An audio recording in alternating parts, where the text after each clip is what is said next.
In front of me is Xiaomi 13 Pro, and today I would like to show you how you can use pop-up view on this device. First of all, you can open one of your apps and go into Tab menu. Then look for floating window shortcut, and when you find it, click on it. Then tap on this tiny window. As you can see, after that, I can use my app in pop-up view. If you wish to, you can always drag it to place it wherever you want to.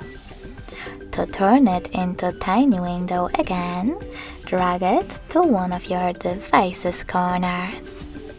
Then access it the same way.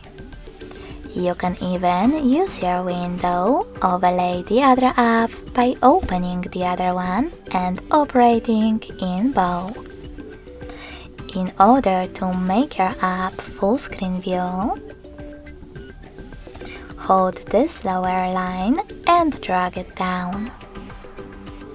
You can also just go into background apps instead and click on floating windows at the top left corner.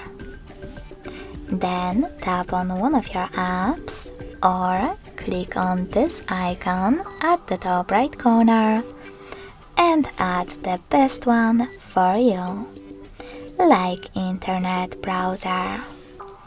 To save your changes, tap on Done at the top right corner. Now just click on your app. In order to turn it into a bubble, click on Home button and then access it by clicking on the bubble. If you wish to close your window completely, go into Background Apps and simply swipe it. Thanks so much for watching. If you enjoyed this video, smash that like button, comment and subscribe. Bye!